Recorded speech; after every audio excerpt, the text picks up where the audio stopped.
Өдрийн мэнд 38 дахь хичээл бичлэг хүрч байгаа. За тэгээд өмнөх бичлэгтэр болохоор харин үр хөдөлмөн үлдээх, хариуцлагатай байх, тэгээд махан бие төвтэй амьдрал нь буруу биш ээ гэдгийг ярьсан. Тэгээд одоо үргэлжлүүлээд балансыг барихын тулд мэдээж оюун ухаантай гоц гаруудын тухай ярих хэрэгтэй. Гэхдээ энэний өмнө махан бие төвтэй амьдралыгаа дахиад яг үннээсээ зүтгэж би та нарыг хошруулж байгаа юм биш. Махан бие төвтэй амьдрал гэж юу хэлж ийн вэ гэдэг асуудал шүү дээ. Тэгэхээр энэ бол угаасаа нийтлэг амьдрал, энэ бол муу амьдрал биш. Ерөөсөө муу амьдрал биш.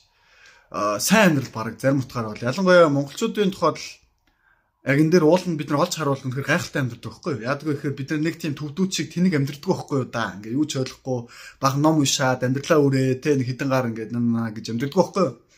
Бид нар яаж амьдрдаг юм бэ гэхээр бид нар хүчтэй амьдрдаг, бид нар гоё амьдрдаг. Мэдээж цаг үе уур амьсгалаа тэ ингээ зөгцөөд маш хүчрхэг амьдраад маш олон зүйлийг бүтээдэг ялагдчихгүй. Тийм хүч чадалтай гоё ард түмэн гэдэг үнэн бохгүй юу?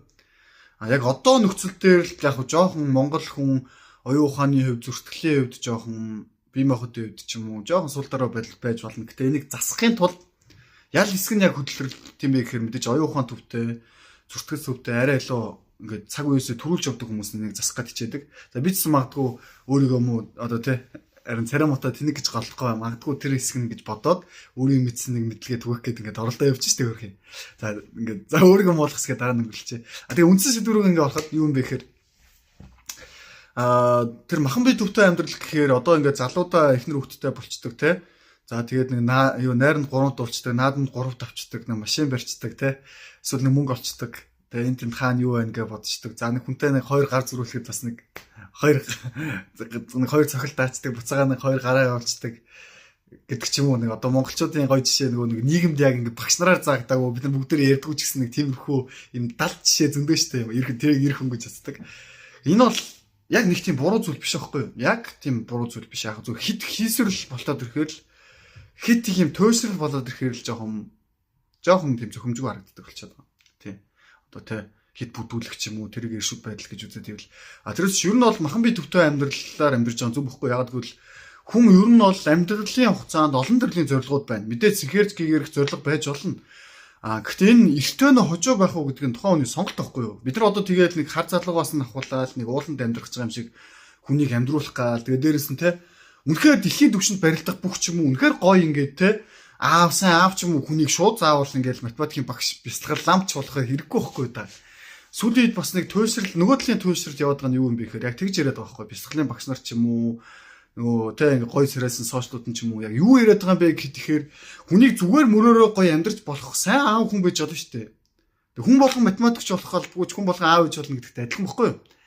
Хүн болгон заавал тэгээд нэгтэй бүх юмыг ойлгоо залуугасаа гэгэрх албатай биш байхгүй юу та. Зүгээр л амар гой хүн байж болно шүү дээ.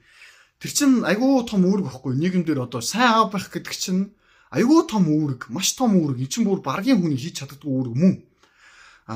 Зүгээр энэ дээр яг юг тодорхой хэмжээнд авч явах хэрэгтэй юм гэхээр мэдээж махан бие зүгээсээ гадна оюун ухаан зүртгэлийг ингэж авч явах хэрэгтэй байхгүй юу? Тэгэхээр ноён нуруутай байдаг, уужуу тайван байдаг, холч ухаантай, бүтээлчтэй.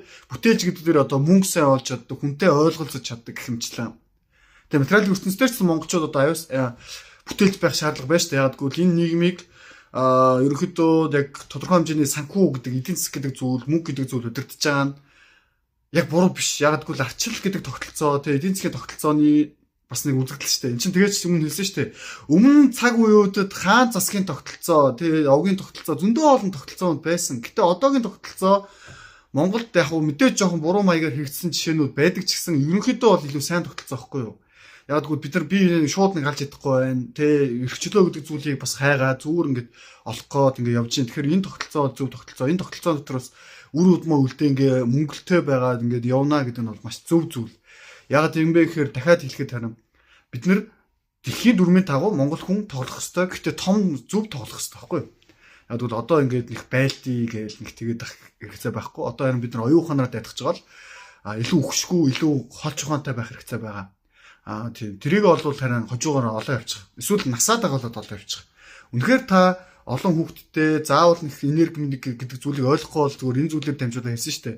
Хосоо хангалттай зүв байлгах тий дотны харилцаа ч юм уу зүв байлгах. За эсвэл өөрөө зүв байх. За тэгээд ер нь амьдрах нэг унтчих та гинтхэн нас барчихгүй ч юм уу те гинтхэн нэг офтын ост орчихгүй ч юм уу ингээд нэг юм болцшгүй гамшигаас сэргийлэхийн тулд иймэрхүү мэдлгүүд нэг жоохон олоод авчих гэж зөвлөн би угаасаа хэрэг уулзуулна шүү дээ. Би яг өөрөө яг хүмүүстэй нэг тийм уулзах дуртай биш байхгүй зарим утгаар бол яг бол амар цаг үрсэн ажил. Тэгээ дээрэс нь надад угаасаа харилцах хүрэл хангалттай байхад тэр хүн болгонтой ингээ ох танихгүй хүрээлттэй уулзаа. Тэгээ тэр нь рандом уулзсан шүү дээ. Одоо жишээлбэл манай пэйжийг дагаж 20 мянга л гэхэд тэн төрөөс яг наваа дагдаг үндсэндээ бүр миний бүх зүйлийг сонсдог нь 200 ч юм уу 300 хүн байлаа гэж бодъё л доо. 200 300 хүн дотор ч гэсэн гэхдээ яг тийм хэрсүү хүн хэд байх уу гэдэг үүднээс аваад үзүүлж байгаа цуг юм баггүй. Тэгэхээр харин би тэрний орон зүгээр өөрийн таньдаг хэрсүү мундаг ах нар юм уу мундаг ах эгч нартай танилцаад эдний найз нөхдөд танилцаад явах нь намайг илүү хэрсүүжүүлэх илүү ингээ олон зүйл суралцах боломжийг илүү цаг хугацаа товчлдог учраас би бас нэг тэгэж пэйж дагдаг хүмүүстэйгээ амар уулзъя гэж боддгоо. Тэг өмнөх миний тэр уулзчихсан дүгнэлтүүдээс бол юу гэж дүгнсэн бэ гэхээр нэрэл монголчуудын тэр нэг хэрсүү байдлын төвшин тэгээд нэг олон хатуу үеийг туулж ирсэн юм байна да. Энэ бол үний юм байна. Гэхдээ одоо бид нэр одоо өөр хүмүүсийн амьдралыг бас сонсож байгаа шүү дээ. Би ч бас хүн шүү дээ. Ингээд сурлах хэрэгтэй байгаа шүү дээ. Жишээлбэл 17 18 наснаас хойш дандаа иймэрхүү урт насны чиглэлийн, эрдэм мэдлэгийн чиглэлийн те за эсвэл библ ч юм уу. За ингээд буддичны онолууд ч юм уу маш юм хийсвэр төрлийн юмнууд айгүй суралцсан байхгүй юу? Яг одоо орчин үеийн мэдлэгтний хамаатай биш компьютер ч юм уу эсвэл их сургуулийн мэдлгүүд гэхээс иймэрхүү мэдлгүүд их авцсан. Энээс болоод жоохон алдсан цаг хугацаа гэж байгаа. Тэр зүйлээ нөхөхийн тулд мэдээж энгийн амьдралуудын тухай сонсон шүү дээ. Тэгэхээр өөр хүмүүс нь гадаад байдаг ч юм уу одоо байгаа амьдралуудын сонсно. Энэ дээр яг үндсэн нэг асуудал байгаа нь юу юм бэ гэхээр монголчууд яг энэ одоогийн тогтолцоог жоохон буруу тал руу хазаалах гэдэг. Тэр нь болохоор хит их гэрте бүөх ч юм уу, хит их итгэхгүй байх, хит их сул дорой байх. Тийм байдлууд байгаа тийм. Гэхдээ тэрийг бол нөхөх хэрэгтэй. Нөхөхийн тулд тэр ахмрын хэлж байгаа шиг заавал цэрэгт явах шаардлагатай биш. Эсвэл та заавал нэг шанаа авч иж ирэх хүн болох биш. Харин зүгээр гэрте байнга бие хөгжүүлэх боломжтой байхгүй юу? Сайн тэр CS:GO-ийн тоглоом юу болж штэ CS:GO-ийн дэлхийн аврагын тэмцээдээс монголчууд сайн оролцож байна. Тэгвэл тэр хүн хит их тийм оюуны ажил хийдэг бол махан биеийн жоохон сул дорой болсон гэж байна. Тэгэхээр тэрийгээд нөхөхийн тулд одоо миний зааж байгаа цус тасгал те нэг 15% зарцуулаа хийдэг эрүүл мэндийн тасгалыг хийчих болно.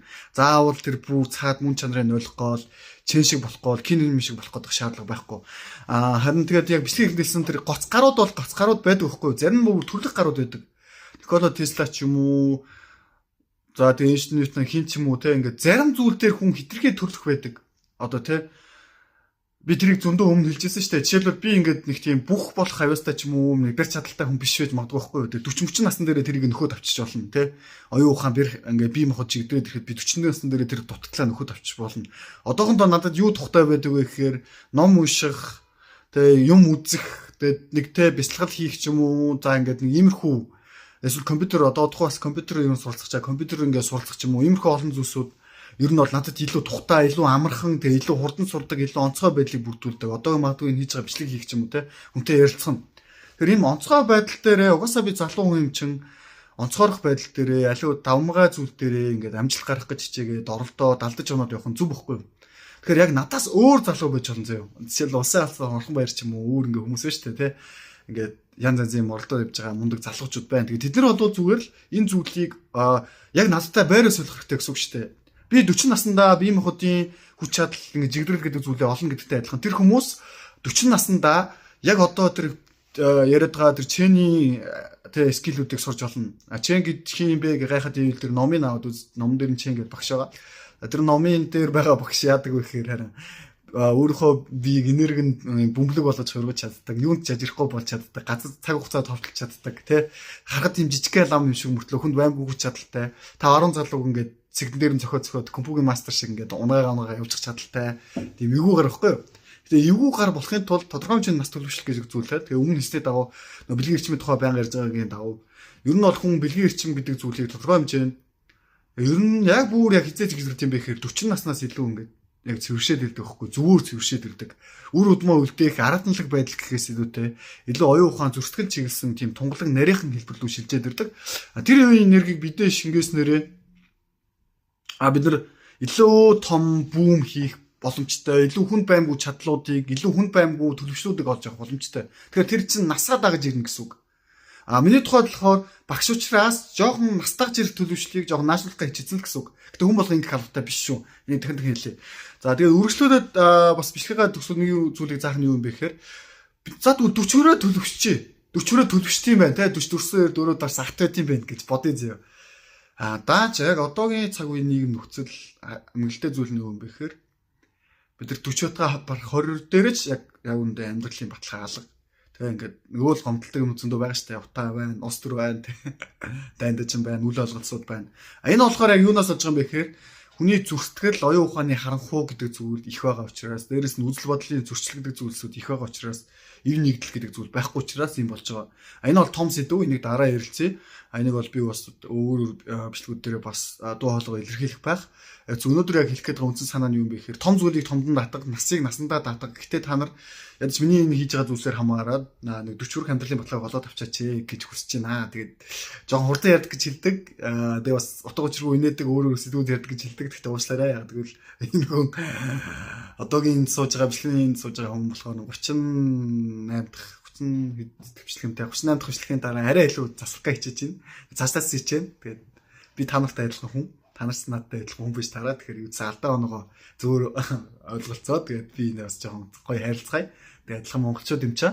Монголчууд тэгээд гоё штэ. Эвтэй байхдаа хүчтэй чиж магадгүй одоохондоо бас яг нэг эвлэлт нэгдэж чадахгүй. Гэхдээ зөв соёл дээр зөв зүйл дээр эвлэлт нэгдээд Монголынхоо нэрийг дэлхийд гаргацгаая. Баярлалаа.